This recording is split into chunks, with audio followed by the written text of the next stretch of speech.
What are the best and worst ways to get out of debt? In this video, I'm going to be going through the 9 most popular strategies for getting out of debt, ranking them on a tiering system from S or super to F or fail. Now, to determine where each of these strategies land, it's going to be based off of 3 things. The first is how much that it's actually going to cost you. This should be the primary metric.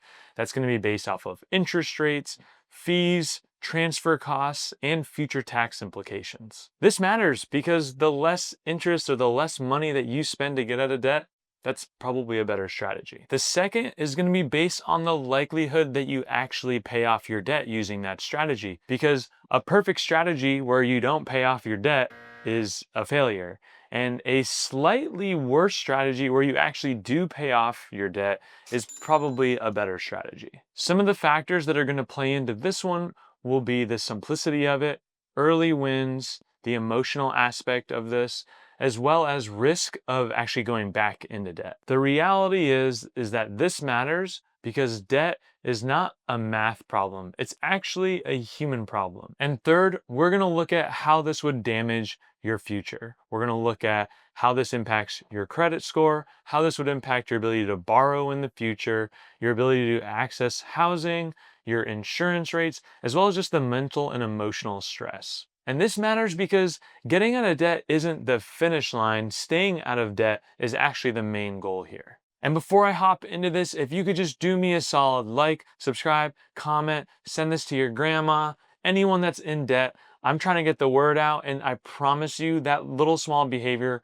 goes a long way in helping me do so. Okay, let's talk about strategy number 1, bankruptcy. I want to get this one out of the way. This is an F tier. It's straight up a nuclear option. Yes, bankruptcy can eliminate debt and it can eliminate the interest payments that you're making, but it comes at a massive cost. Not only is there credit implications, but there's also the legal costs, and it really just limits your financial opportunities in the future. Yes, sometimes it is necessary, but if we're going to rank these different strategies, this is probably the worst strategy and really should just be saved as a last resort. Okay, strategy number 2, this is going to be the most common strategy that most people are doing, and that's just making the minimum payments, which means that you just give what the lender is asking you, no more, no less. Now, on the positive side, this is going to be a low stress strategy. This is not going to impact your credit score, and you're not going to end up defaulting on any of your loans doing this strategy. But the downside here is that you might never actually completely get out of debt following this strategy. The odds are pretty low. In using this strategy, you're going to pay the most amount of interest possible on those loans, which also makes you very vulnerable to any sort of emergency that might come up along the way. This strategy keeps you afloat, but doesn't actually help you make progress, which is why it lands right in the middle at C tier. Strategy number 3 is a 0% balance transfer. This typically involves taking high interest credit card debt and moving it over to a card where at that time you are paying 0%. Now, this can be a great strategy for a particular type of person, but as a general strategy for people, I don't find this to actually be a great strategy for getting out of debt. You're really just moving things around. I'll say the strengths of this is that it does temporarily lower your interest payments. And if you're someone that has good credit and a low balance, it buys you some time to actually pay off your debt if you're motivated to do so. The weaknesses to this strategy are that there could be transfer fees. You're really only getting a temporary rate reduction. Oftentimes people just run up their card over again and end up with twice as much debt in the long run because you're not actually fixing any sort of behavior that got you debt in the first place. For those reasons, I would consider this something that might buy you time but doesn't actually solve anything, and so therefore this is also going to go into the C tier. Strategy number 4 is refinancing. This is just simply when you take an existing loan and you refinance it to a lower interest rate. The strengths of this strategy is that it can reduce your interest rate, which is really ideal for high interest and high amounts of debt. For example, a mortgage is the perfect type of debt to refinance. The cons of this strategy is that you're going to pay fees when you refinance. You probably are going to have a longer loan term if you do choose to refinance. Oftentimes people just get caught up not having any sort of debt payoff strategy and end up just making minimum payments on the debt after they refinance. Refinancing improves the math, but it doesn't actually change the behavior. And so therefore it is going to be a C tier. Helpful, but not complete.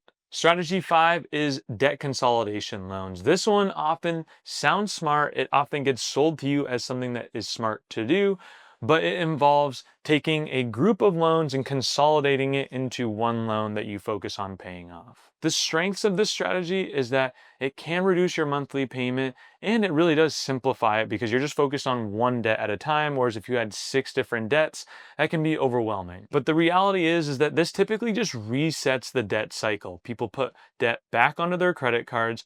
People end up right back in the same debt cycle as they were before, usually even worse off. The behaviors don't actually change. And so therefore, this is a D tier strategy. This is the strategy that really traps people. It looks good on the spreadsheet, but it actually results in really bad behaviors. Okay, number 6 is credit counseling. I'm going to focus specifically on nonprofit credit counseling. This gets a bad rep, and that's because there's a lot of bad actors out there. But if you are able to find a legitimate nonprofit credit counselor, this can be a really helpful person to work with on a debt payoff strategy that's focused on your budget and focused on helping you actually get out of debt. The strengths of this strategy is that they'll often work with you to reduce your interest rates. They'll help you actually build a real debt payoff strategy. They'll help you budget. They'll help you actually change the behaviors that probably got you into debt in the first place. The cons of this strategy are that it could take a little bit longer. And the last con is that there's a lot of predatory companies in this space. So you have to be really careful about who you're placing your trust in. I think that this is a slower strategy, but I think there's a lot of intentionality to it. I think it's very sustainable. I think the success rates are really high for people that do this right.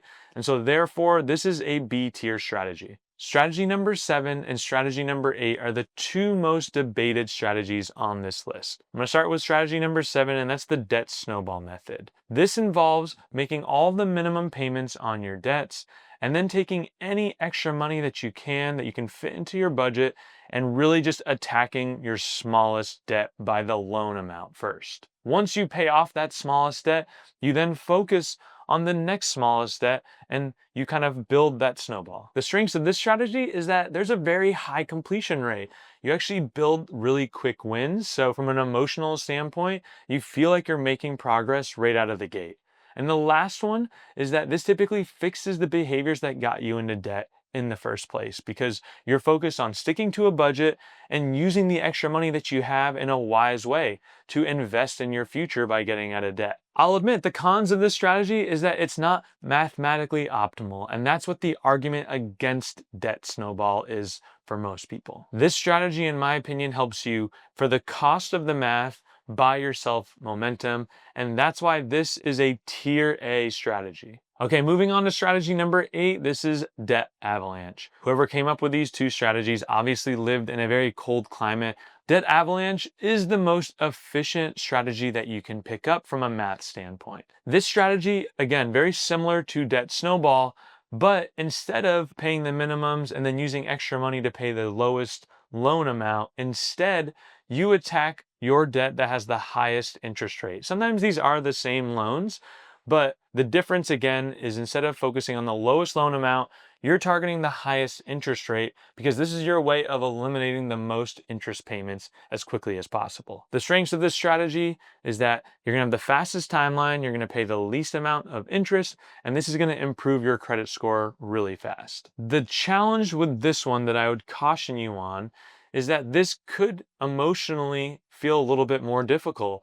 If you're targeting your first debt of $10,000, that might take a little bit longer than targeting a loan that's $600 or even $1,200. The reality is though, if you can stick to this strategy, nothing beats it. And that is why the debt avalanche strategy is in the S tier. Strategy number 9, this is an ugly strategy. This is debt settlement. This strategy involves completely stopping making your payments and trying to negotiate some lump sum payments. The strengths are that it can help you reduce the balance of what you owe, and it can provide some short-term relief. The cons of this strategy is that it's going to impact your credit score, you're going to pay some fees in order to do this, and you're going to get taxed on the debt that was forgiven. Even when this strategy works, it still damages you in the long run, and that is why this is a D tier strategy. I don't know if you're noticing a pattern here, but the best strategies don't just focus on the math element to paying off debt. They also focus on changing the behaviors that got you into debt in the first place. They give you a timeline